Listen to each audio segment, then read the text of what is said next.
Welcome to the Atypical Hunter podcast. It's a special week here for the podcast because it is Hunter Fashion Week. I'm Chris Begbie, and with me as always is a man who thinks it's okay to wear white after Labor Day, the fashionista himself, Kyle Mork. On this episode, Kyle and I are talking about what we're going to wear to hunt in this year and how much camo actually matters. Spoiler alert, we have no idea. So we would love to hear your experiences with hunting in camo, or ghillie suits, or just plain clothes, and then let us know on Instagram or in the comments on the podcast pages, because remember, looking good while hunting is half the battle.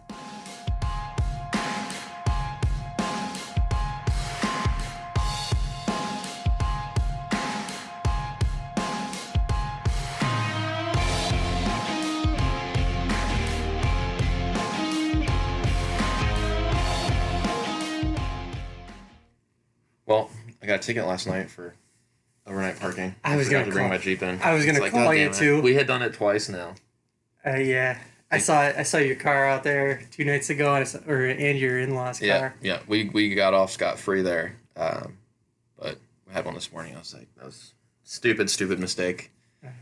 I was wondering, because I kind of looked over there. I'm like, well, it doesn't look like they're taking it. They got you. And we'd been lucky a couple times, but they got me. Did I tell you I got a ticket the first day I moved in here? Mm-hmm.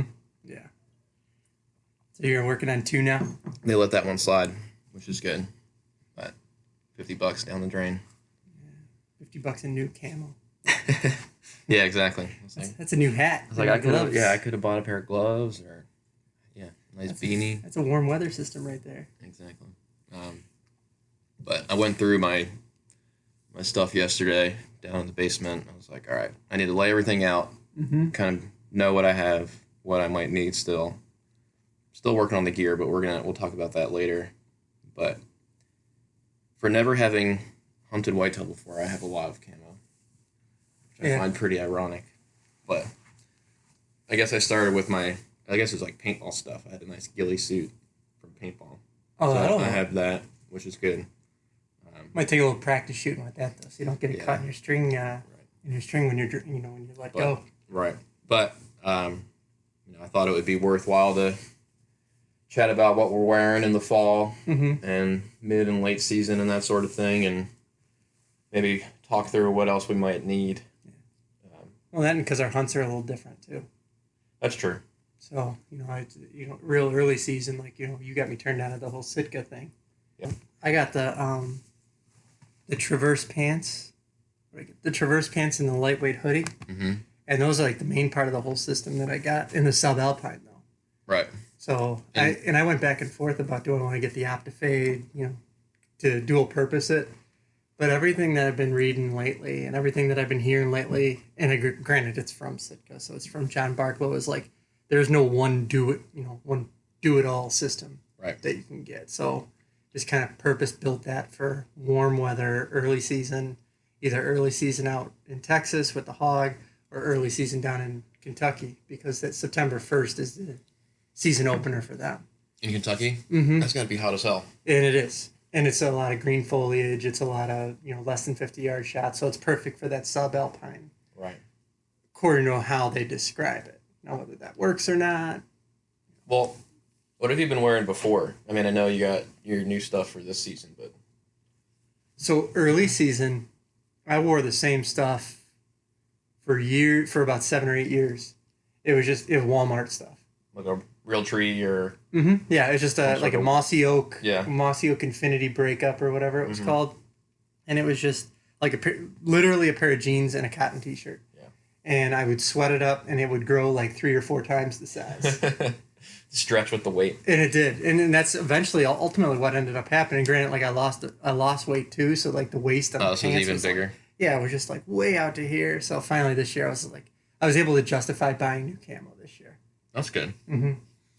I go back and forth. Like, I see these patterns. I'm like, am I just buying this because I think it looks cool? Or is it really going to make that much of a difference? Whereas I don't have any experience in, like, a deer looking at me. So I couldn't tell you, if one camo would be better than the other one. But, I mean, like, my dad killed deer in his woodland camo onesie that he was wearing, basically, his coveralls. Yeah.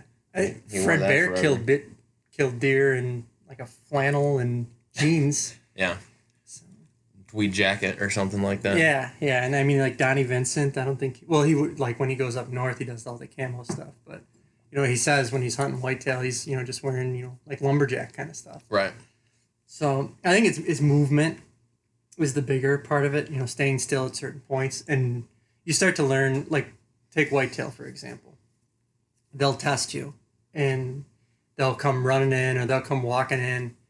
They might stomp a little bit, but they'll put their head down and then quickly bring it back up just to see if you'll move. The key is just, for what I do, is I never move unless that head's turned away from me. Even if it's down, you won't? Even if it's down, I won't move. I'll miss, and I've missed opportunity. I do the same thing with hog, and then they never truly stop moving. And I've missed opportunities because of it, but I've never scared something up. Gotcha. So, yeah, that's kind of my rule. So the first thing is like before you even get to camo, is movement, and then insulation, and then pattern. I think that's kind of the priority that the correct way of doing it. But we're guys and we like things to look cool too. Yeah, it's definitely an ego and cool factor thing involved with it too. I mean, I was going through and I'm looking, it's like, all right, I could definitely wear, temperature has a lot to do with it as well. But I was like, all right, I could definitely wear the stuff that my dad had, and I'm sure I'd be perfectly fine. But, it's old and it's a little smelly, being that it's probably like 30 years old. It kind of just has like an old smell to it. It's a little torn up in the knee here and there. It's like, probably won't wear this, but... Good for working around the house. Yeah, it's a good, outdoor wear type of deal. But then I did get another one piece type coverall, which is like a mossy oak or real tree type of thing, which is the warmest thing I've ever had.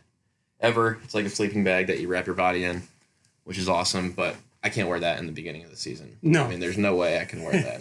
It's like, all right, I need something where I can move around a little bit.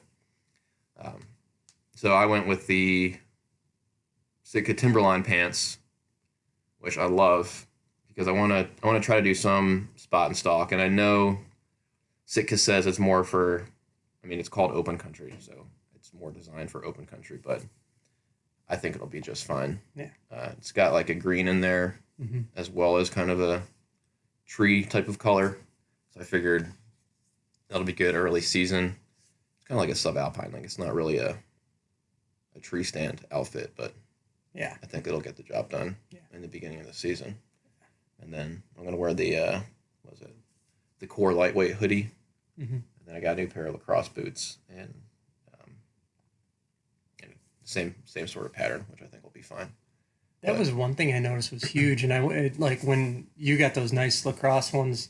I bought a $30 pair of muck knockoffs at Big R last year before Texas, and for spot and stalk particularly, they're like wearing socks. Really? They are silent, and for $30 boots, really all I needed them for because it was going to be rainy, it's going to be muddy, and obviously you don't want your pants dragging in the mud, dragging you down and everything. But that was one thing, like a kind of a dual purpose of them. And we'll talk about this. Maybe we'll talk about this on another podcast with like dual purpose gear. But as far as stalking boots are concerned, that's why I'll be interested to see those new ones that you got. I'd be willing to bet you they're pretty quiet in the woods. You think so? Because they are big as hell, these things. Just the rubber. It just absorbs. I feel like it just absorbs all that sound and all that movement. My wife said I looked like I was a Spice Girl wearing like platform shoes from the 90s or something like that when I was walking around because the soles are like 2.5 inches, it looks like. I wonder what your Spice Girl name would have been. Grumpy Spice or something like that. Stashy Spice? Yeah, maybe. Yeah. Speaking of, are you starting to grow out there? Yeah, I'm going to grow it back again. It takes me 3 months to do it, so I'm trying to get it going now. Yeah, I guess in preparation for our podcast with Bo Martonic, so I've been shaving the beard down more. But letting I'm going to get the stash go? I'm letting the mustache go as long as my wife will allow. Yeah, I kind of like to do it because my wife doesn't like it. It grinds her gears a little bit. Yeah, we live in 2 different households. Yeah, yeah. But then there's an extreme appreciation when it's gone. Yeah. Or it's like, absence makes the heart grow fonder. It's kind of like, wow, you are actually relatively attractive when you don't have that horrible mustache. Yeah. And that's what happens. That works out. Yeah. And it also adds this. I mean, we talk about multi-purpose gear, but it also adds to some camo too. Yeah, that's right. Takes down Breaks your- off the facial profile a little bit. Yeah, that is one thing that like I mean people joke around about, but I think it's serious. Is that it breaks down the shine off of your face, especially if you're hunting in gloom and doom. It probably doesn't make too much of a difference, Yeah. but when there's sun shining off your face, and I think it makes a bigger difference for waterfowl. When Oh, you're that's good. I never thought when you're about that, looking actually. straight up, Yeah. I think it does. It cuts down the reflection, less surface area to reflect. Well, unless you light. condition it and Yeah, if you condition it. get some mustache oil, then you're gonna be shining all over the place. I know we need to get Alex from Beardcore to make like our own like atypical hunter brand of beard oil. Well, I would go through one bottle in my lifetime because I have a difficult time developing facial hair. So Yeah, I have the spot right over here, so I just kind of I shave it in yeah. so that doesn't get. But yes, I am trying to grow the mustache back out. It took me about 2.5 months to get anything, which I could consider actually calling a mustache. So it's gonna be a while. Well, it's been weird seeing you without it because when I met you, you had it. Did I only have the mustache, or did I have the chin beard as well? You had the chin I beard. had the yeah. chin beard and Yeah. mustache. Yeah, that was a good look. That was a really good look. I mean, we live close to Chicago, so you can pretty much get away with anything. Yeah. That's the nice thing about it. I mean, hell, we could wear a camo out and no one would bat an eye. Probably won't see us either. That's right, be invisible. Yeah, so we're doing that, but I'm a little bit questioning what I'm gonna wear in the transition period between early season. I mean, I guess mid season would be the way I say it, because depending on what the weather is here, and I guess that will determine what we wear in Illinois at least. But do you wear something that's a little bit greener, or do you wear something that's a little bit more timber, or does it not matter? I don't think it matters. I think what matters more is being able to layer on in the morning And then take off. easily layer off. So it's much easier, and I think this is where people who hunt out west have a much easier time.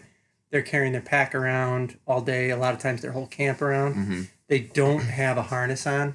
Right. You're not up in a tree on a platform that's, in our case, I mean, your platform's pretty big. I don't have a platform. Right. So, you're going to have to try and layer and under kind of constraints, but, something that you can take on and off very easily. Right. So, you put a layer on, whatever your base and your mid layer, just make sure that you can hunt with, at least how I'm looking at it, make sure that you can hunt with that, because then you put like your puffy on over it, or you put your, your top layer, your raincoat or something, keep a little bit more heat in there early on. And then if you take that off, you don't have to worry about taking your mid layer off and putting that coat back on. Right. You just take one off, hang it on one of your hooks, and you're done with it. Right. Don't drop it like I did like 2 years ago. Yeah, I was a little, nervous about that. I went up in the harness and my tree stand for the first time yesterday. We did the tree stand thing a couple of weeks ago, but I didn't have my full harness on, and I got the harness on this time and went up there, and it's definitely more cumbersome. I mean, I felt way more safe, but it's definitely more cumbersome because you have the lineman's rope that you're dealing with, and then that tether on top of yourself that you're like working with it, coordinating, going up and down, and making sure you're not ever disconnected from the tree. So your harness comes with a lineman rope too? I bought one separately. Did you? To help me get the stand up. That helps. And then once I'm up there, then you put I can't remember what it's called, but that top line that goes above. It's basically like your tether. I mean, tether. Yeah, the tether to the tree. Yeah. So that, and we got that up there, and that was good. But yeah, I was wondering, all right, I mean, there's some jackets, I know Sitka has some jackets, and other companies have jackets out there that have that hole in the back of your jacket so you can put your harness through there. Yeah. But I was still thinking, all right, if I'm tethered to the tree, I want to take this jacket off, am I just going to let the jacket hang on the tether behind me and be cooler? I mean, you still can't take the jacket off unless you take the harness off. Yeah. So how does that work? I mean, you either take your harness off, or like you said, you just let it hang there, or maybe you take your arms out of your sleeve, throw it behind you, and tie the arms around your waist so it doesn't get in your way when you're drawing back. If you're rifle hunting, who cares at that point? Right. But I guess the disclaimer here is this is for the most part for bow hunting. So we have to be able to move at least a little bit. Mm-hmm. And so, I mean, I would say, like, just put it through that hole. Then you never have to worry about dropping it. You can always slip it right back on. It might actually be a better system. A little coat hanger. Yeah, it just acts as Built-in coat hanger. Yeah. Yeah, because there was one I was up there, I'm like, all right. I was thinking about buying a jacket that has this hole in here, but I'm still going to have to take this off if we want to get it off completely. Yeah. So I was like, is it really worth it? But I think it's a nice to have, but not necessary. Yeah. I wouldn't necessarily think it's something that you really, really need to have. I think I'm either going to be really hot or really cold. Yeah. When I'm in the tree stand. Well, do you get, I mean, a lot of it's like, idiopathic too, where, if you get cold just sitting there, you're going to want to bring more layers up. Right. But if you're someone who can sit there and not get cold, or, and a bigger dude, or you just don't get cold, then you don't need as many layers up there. Right. But, the worst day of hunting for me ever was duck hunting and using, a coat that was a mid-season coat in late season. Mm. I mean, it was frozen. The water was frozen. It was snowing as we were hunting.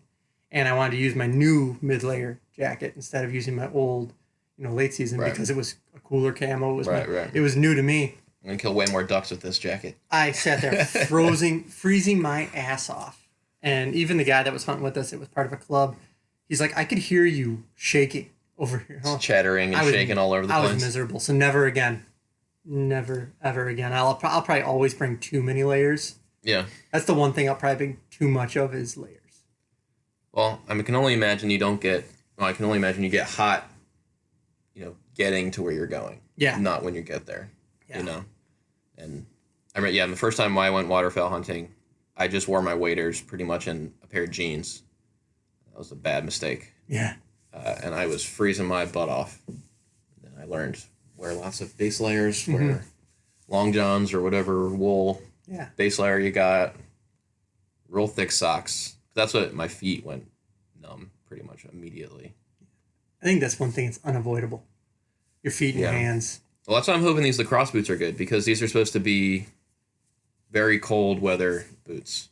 And it gets freaking cold in Illinois. So I'm hoping it helps a little bit. I think it says they're rated down to like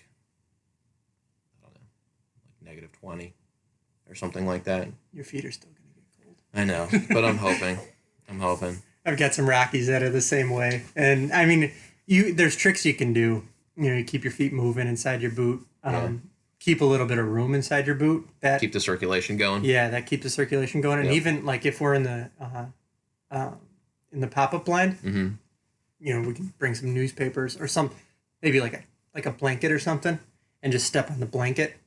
Keep you off the ground or something instead of on the ground. Yeah, and that makes a huge difference. I mean, I've been to a baseball. Well, the Winter Classic at Wrigley. So you're standing with boots on top of concrete, and my feet were freezing. But cold just like coming up from... Yeah. And then as soon as I took 2 programs, I put one under each foot, my feet immediately got warmer. It was the craziest thing. So that that was just a little trick you learn. Right. And, I started using that when we're hunting down in the ground blind sometimes, and that worked out perfect. Have you experienced that in the tree stand? Tree stand, I would hang my feet off the metal. So the metal gets cold. Yeah, that's what I was wondering. And so last year, not so much in Kentucky, because I didn't really get too much real cold weather down in Kentucky. But when we were in Texas, it got pretty cold. So I would hang my feet off the edge of the metal platform, with a little bit of room. And it was in those muck boots. It wasn't even in my Rockies. And it had a little bit of room, and it kept my feet nice. And, they would be cold, but it wasn't intolerable. Right. I think the one thing I really want to get to mitigate cold for my hands is a muff. Like one of those really insulated muffs that you wear in front of you. Like your waist. Quarterback? Yeah, exactly. Yeah. And just slip your hands in there until you're ready to move around. And then, I'm like, all right, this has got to be the best idea, because I don't have a bino harness, and I'm thinking, I need a bino harness. I mean, I'm not going to be, glassing too far for a whitetail, I don't think. They're going to be either near me and I can see them or not. And I have a rangefinder with some magnification, so I can use that. But it's like, do I want to buy a bino harness and get this muff that I can wear to keep my hands warm, or should I just buy the muff? And I was like, all right, I was reading reviews, and they're saying, yeah, you can keep as much crap in there as you want. You can put hand warmers in there. You can put your calls in there, your rangefinder in there. Exactly. And it keeps your hands warm at the same time. Yeah. Like, I'd rather spend the $60 to $80 on that than buy that and buy no harness right now. Yeah. Until I absolutely need it. So I think I'm going to do that. I just have to figure out like what level of warmth I want out of that. But I'll probably get the warmest one. Oh, I would just go with the warm. But yeah, the muff I think is going to be. I think that's going to be my carry-all for my hunting this year. I think it'll work. And I was going through the pants and my pockets and everything. And it's like, I'll have enough room. Because I was a little worried that I wasn't going to have enough room to carry everything. And our next episode, we're going to go over what we're bringing in and what we're not bringing in, but we should be bringing in and that sort of thing. Because I have no idea. I mean, I'm not bringing in a pack or anything like that. It's going to be basically what I can carry on my body. Yeah. Because I'm going to have a tree stand on my back the entire time. So that'll be a little bit more difficult, I think.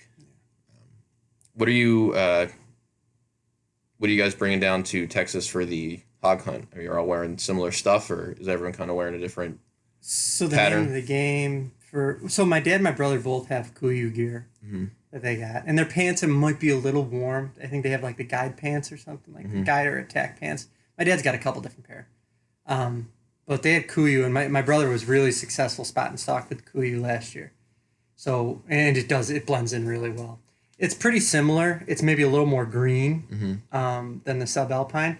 Granted, I mean, it's the guy from Kuiu, who's no longer with us, but he was one of the founders of Sitka. So it's no surprise that the patterns. I know that. That's interesting. They're pretty similar. Yeah, he left Sitka to go form Kuiu. But so the Sitka subalpine pattern and the Sitka Optifade elevated pattern are fairly similar to those. So I'll be wearing the Sitka stuff. They're wearing Kuiu. But the name of the game for me is just lightweight. Yeah. So I'm trying to make everything as lightweight as possible, get everything in my EXO. And with the exception of my broadheads. So you are bringing a pack, basically. Yeah, While you're hunting? I bring my EXO everywhere because I know where everything is all the time. And that's, again, we keep referring back to, our gear episode, but we're going to have to really deliver in this one. But yeah. Like, I have other backpacks, and I have other backpacks that I really like, but because I'm carrying around camera gear, and I just have things where I've put them in the spots so many times now that I know exactly where they're at. In a lot of cases, I just keep them in my pack where they're at, so I can reach back and literally grab it out of the pack. So that's why, it's a little bit overkill for the type of hunting that we're going to do down in Texas. But the nice thing is with EXOs and most of the other packs too, you can scrunch them down to where they're no size at all. I mean, when they ship it, it's like it's a box that's the size of a normal backpack. Right. It's no bigger than the frame. Huh. That's cool. Yeah, so I will wear a pack out there. If I wasn't carrying camera gear, it might be a little bit different of a story. But I don't like carrying anything, in my pockets though, really too much because it drags my pants down. Gotcha. But back to camo, it'll be the Traverse pants, the lightweight hoodie, which has got the mask, and then I get gaiters. I really like that. The mask feature. Yeah, the mask and the gaiters are huge. Well, for Texas, I imagine that's necessary because there's so many thorns and the prickly briars and stuff like that. Yeah, if you're digging something out, it's been brutal. Like the last, I think it's our 7th or 8th year now, and this is the first year I'll actually have gaiters, and I couldn't be any more excited to actually have something that. So is it just it tears at the bottom of your pants or something, or your laces, or what is it? Nothing tears. It's actually pretty soft what you go through. Fairly, I mean, you can't wear like the real thin rain stuff, but it's not really going to tear up your gear too bad. I've had gear torn up worse in Kentucky. But the prickly pair have the cactus needles, and then at the tip of them, there's like this microfilament. So when it hits your skin, that microfilament gets into your knee, and then it's stuck. Okay. So it becomes like a bunch of pimples that you have to eventually they work their way out.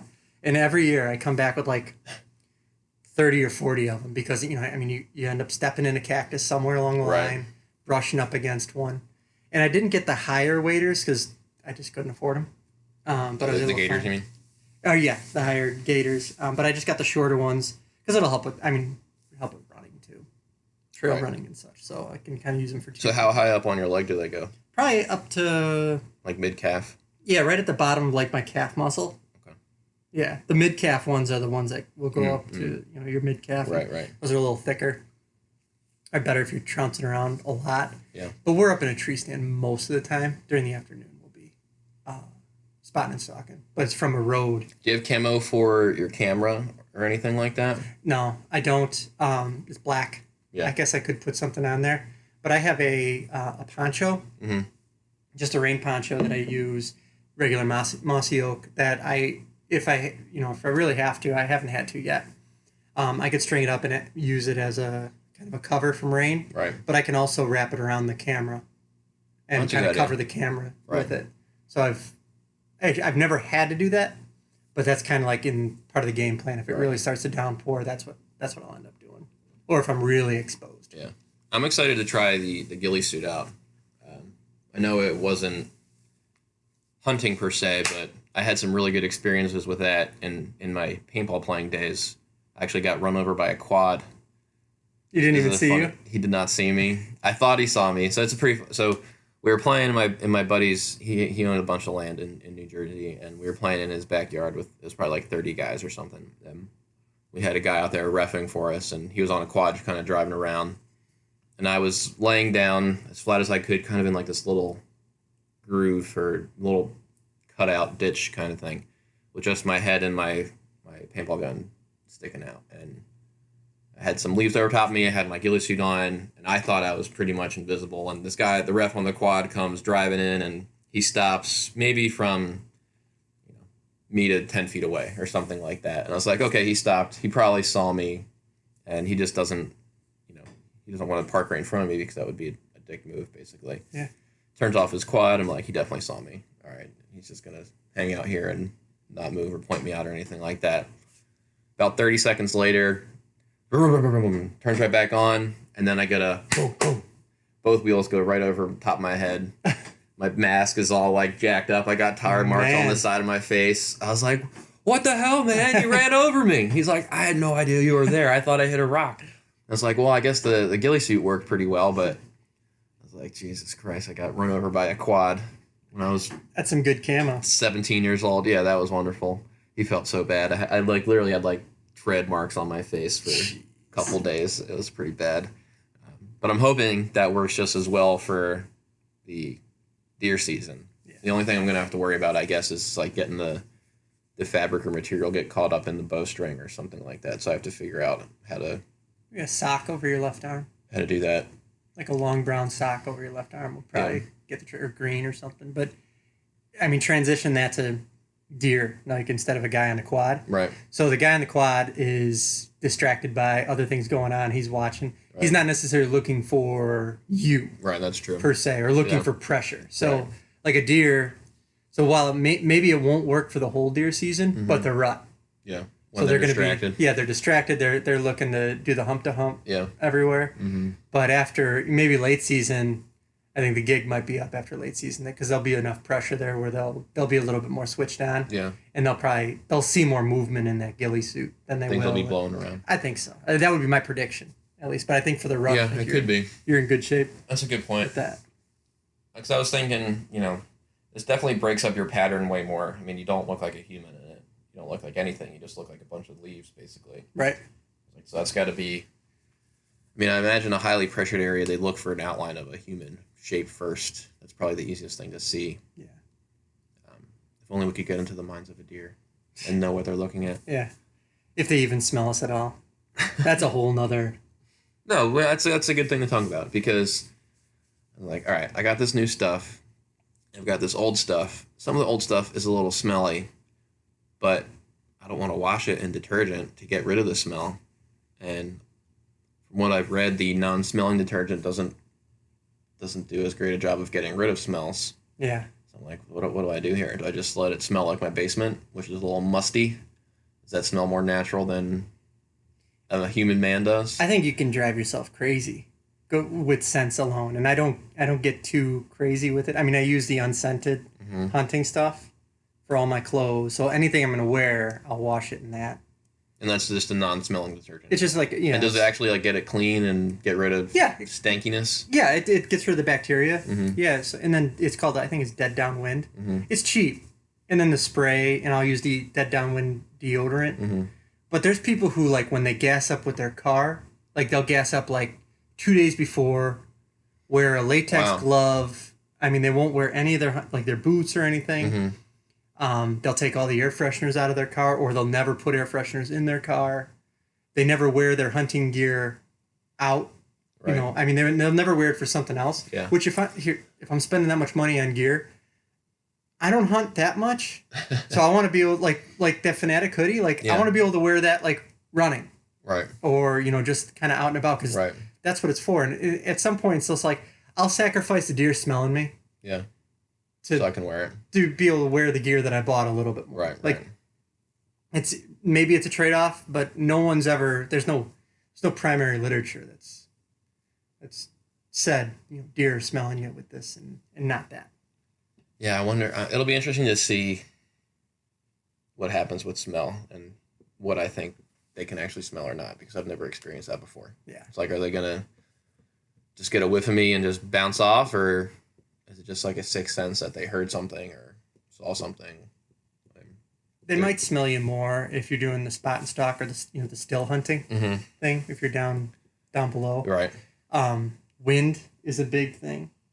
Well, that's where I think the ghillie suit will be helpful, was in the spot and stalk. Mm-hmm. At least on my head, like wearing a mask or like balaclava type of thing, where it breaks up your shape on your head. Face.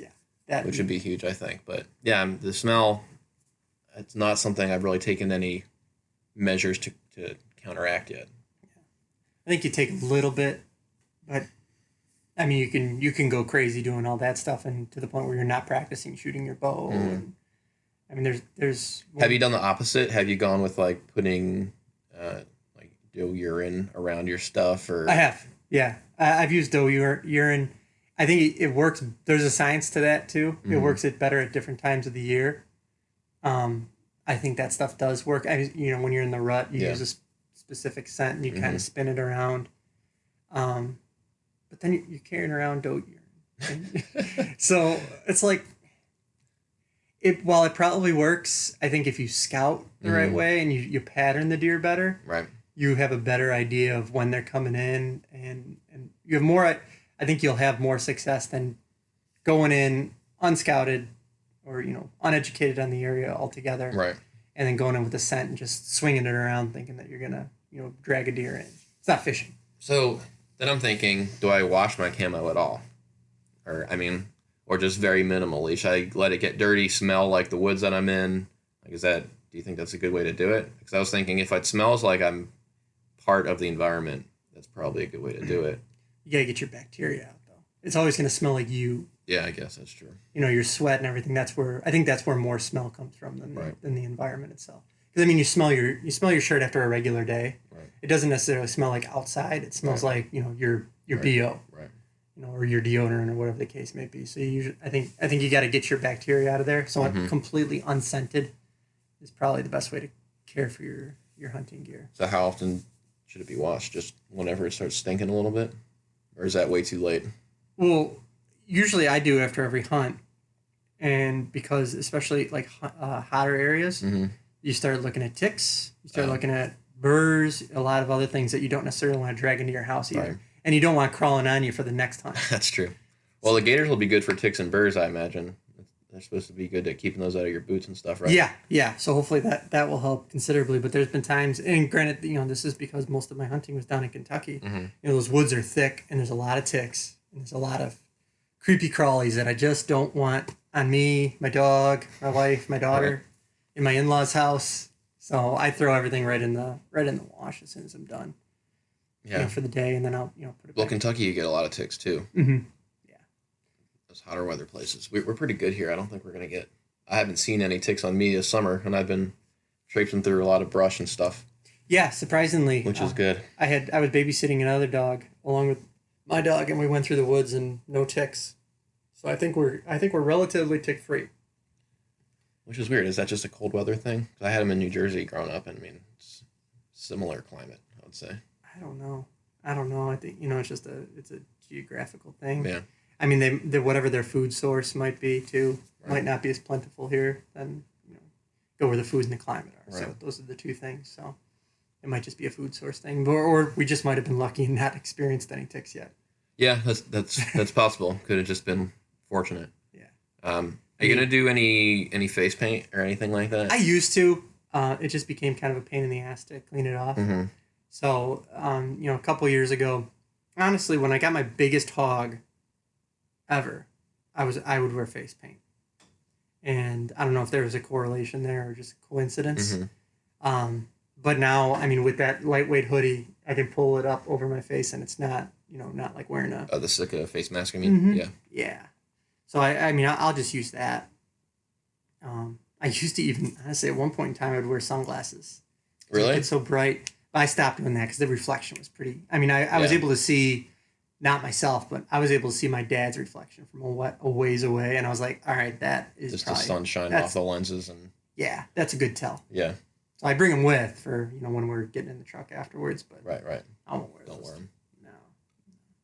They should make a low finish sunglass or something like that you could wear, or a camo lens sunglass. Just those vents. Remember those glasses? Oh yeah, The little little shade- holes. The shades like people used to wear back in the 80s. Right. We're just they're like the vent like the back of a Camaro. Right. That's funny. Yeah, I never thought about that. Just should get a bring camo those pair back. of those. We should camo those up or just put our logo on it. Yeah, exactly. Hunting glasses. We can just call them hunting glasses. You need these. It's like those stupid Ones that- infomercial yellow lens glasses that's like, oh, you can see colors like 100 times better. Oh, with Chris Tonto? Yeah. Yeah. Like, get out of here. I just wonder how he got wrapped up in that whole thing. I don't know. I Money. have no idea. But I mean, I imagine camo is going to be ever evolving. There's always going to be new patterns coming out. People are going to always want the next best thing, Mm-hmm. and they're going to be thinking that this camouflage pattern is going to make it so that nothing can see me or see movement or it'll lock my smell in or something like that. But Yeah. I think when it all comes down to it, it's probably just a matter of not moving, being quiet, being in the right spot. And what keeps you warm or cool? Yeah, The and then performance of it. rather insulating than yourself the visual. properly. Right. Yeah, I think the insulation is definitely way more important. And that's when the price tag goes up. Hopefully, that's what you're paying for. More is Well, insulation. lightweight and more warmth. Mhm. Lighter and warmer, I think, is the Yeah. best way to go, right? Yeah. I mean, you want the least amount of bulk with the most amount of warmth. Yeah. Well, for whitetail, you can have the nice thing is with whitetail, you can get away with a heavier outfit. Right. Because you're not doing moving as much. too much hiking, and then Right. I mean, you got to get it up the tree, but Yep. I mean, if you're fit, you're good to go. But Yeah. I think for out west, that's why they're always preaching a lightweight but warm, lightweight. Right. Well, that's why that they always- merino wool stuff that works so well. I mean, I have a pair of merino wool, like long john leggings type things, and man, I get some major swamp ass in those things if Yeah. I'm moving around Yeah, yeah. because those are hot as hell, but You they're feel awesome. heavy. Yeah. You definitely but- feel heavy. They're awesome. They keep you super warm. Once I found those, doing the waterfowl hunting, I was fine. Yeah, I didn't have to do anything. I was warm, not moving around for 6 hours, and I was completely fine. So I'm hoping we have the same sort of situation hmm here. And then the only other thing I was really worried about was making sure that my head is warm enough. 'Cause, I mean, I have all the stuff I'm wearing. Most of it has hoods hmm and everything, but I'm worried that the hood is going to make my vision a little bit less than, and Seems like the cut on, the hoodies that we have, well, Sika hoodies are great because they're kind of cut to the contour. of follow it. your head, which is Yeah. nice. And we both got But my pretty big heavier heads. stuff, yes, we do have large noggins. But the other stuff I've got isn't as great as that, so I might have to look into a new beanie or a face mask or something like that. Yeah. And figure that one out. As long as you're trapping that heat in there. Yeah, I guess that's all that matters. I think the tighter, not too tight, but the tighter to your head, the less vision it's going to impair. Right. Because I had a Nomad one that was awesome, and I still have it, and that one's my favorite. It keeps me nice and warm, Mm-hmm. but it's nice and tight around my head, so I don't have any vision issues other than like if it were my bomber. Mm-hmm. I mean, you get the big, that's more waterfowl. That's Cover the ears, wrap around your chin. Yeah, wraps around my chin. Nice. Yeah, look like a straight out of Siberia with Right. it. Your little Russian outfit and hat. That's what you should get, like a big beaver hat. Yep. On top of your head. I'd like to see kind of a progression of camouflage. I'm sure you can find that online somewhere, but I haven't taken the time to look at that yet. But I'm sure even just military camo, you could see like, all right, they all wore that olive drab green, Mm-hmm. and then they slowly get into like a woodland type of pattern, Mm-hmm. and then like digitized. And now it's, I think, at least military wise, it's going back to no pattern. Is it? I read something online that said the military is starting to go back to no pattern camo. Or are they saying it doesn't make any difference or something? Yeah, I guess not. Or what? It's more purpose built, so there's no purpose in having engineers running around in camo. Right. Have them run around in more uniform color. Probably more uniformly too. But I don't. It's weird if you think about it. With hunting camo. I mean, there's been for the longest time, Realtree and Mossy Oak had kind of cornered the market, Right. and those patterns just got more and more realistic as time went on, and now it's more digitized. And Is macro and micro based, yeah. Mm-hmm. Right. Mm-hmm. Which I think is so much better. I mean, if you unless you're right in front of the pattern, you just look like a big brown blob, Mhm. pretty much with like the Mossy Oak or Realtree stuff now. Yeah. Which is probably fine if you're a deer within 20 yards. Mhm. That's probably what they probably just don't really know what they're looking at. But especially for further away stuff, I feel like you definitely need some sort of macro and micro patterns breaking up your shape Right. or something like that. Right. And what you have is, I think, is built for that. Yeah. That open country Yeah. stuff. At least from from how Sitka describes Right. it, is it doesn't blob you out Right. Exactly. as much. And, And that's I'm gonna try to do a combination of that open country and the elevated pattern to kind of mix the two, because I think the elevated is personally I think it's too micro oriented. Mhm. Like I feel like you could blob yourself out pretty easily with that. But I got to figure out how to like balance the open country pattern with the elevated. Like I got the elevated 2 pattern on my boots, but then I have the open country pants and top. And the muff I'm looking at is the elevated pattern. So that's the more micro. So I feel like if I kind of combine a couple of these things, that might be the perfect way to do it. might be. But- Test it with your dog. Yeah, see if she can see me. Yeah. Call her. She doesn't come to me anyway when I call her, so it won't make any difference. But yeah, it'll be interesting to see. I mean, I don't know how anyone really tests that. No one can. I guess you can imitate deer ungulate vision by colors and things, but you don't know what they're looking for or anything like that. It's all just personal preference, I think, at the end. I think so. And like the other stuff that we didn't talk about is the like the Under Armour Ridge Reaper Right. stuff too. And that's why I've got the Ridge Reaper 4s. That's my late season stuff. Mhm. I've killed deer in that. Yeah. I've killed hog in that. And it's like you said, it's just I think it's more personal preference. Right. That's really what it comes down to. It's funny how that's progressed, though. You're right. I mean, Mossy Oak and Realtree had definitely cornered the market for. I mean, as long as I can remember, that's the only camo pattern I ever saw as a kid, basically. Yeah. And Some then, woodland stuff. and then in there. and then the only other change to that I saw was Under Armour came out with their patterns, Mhm. and I was like, well, this is like a new type of camo. And I was like, that's what everyone's probably going to buy, and then that's already faded away. I feel like a little bit. Like, and you've had pros go away from it too. Like I know Dudley. Dudley was big Under Armour, and he went to Sitka. There's another guy I can't remember who went. Well, Joe Rogan too. Yeah, and Joe Rogan, as he's a Sitka guy now.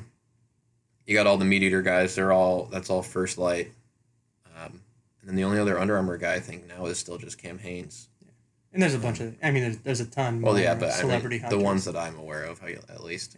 And then you see a lot of guys like if you watch on Instagram, like Josh Bomar, he just got a green shirt on. Right, So it's I think the moral of the story is any camo pattern works, right, or no camo pattern. or no camo pattern. Yeah, As long as you're doing everything else relatively correct. yeah. I guess the way I look at it is it probably just gives you a slight advantage. Like if you're wearing a green shirt, you probably have to be more cognizant of, is there something in front of me that's Mm-hmm. gonna block my shape a little bit, or Yeah. at least conceal me a bit. Whereas if you wear a good pattern, you're hoping that that'll provide you a little bit more freedom. Yeah, if you're caught out in the open, you can Right. stay still and Right. And it'll help you out. hopefully it won't see you. Give you that edge in that Yeah. specific situation. But I guess we won't know until we get out there, or I won't know until I get out there. And then that'll open up a whole new can of worms, because Then we'll have to buy all new gear. be like, well, that didn't work. I'm going to need something else. It must be the camo. It must be the It camo. has to be the camo. There's no other explanation for that. But I'm looking forward to trying it out, and we should do kind of like a picture montage of what we're wearing and seeing how it looks in different environments, just to kind of test it out for our own eyes Yeah. and see how it looks Put in that different up on environments. YouTube.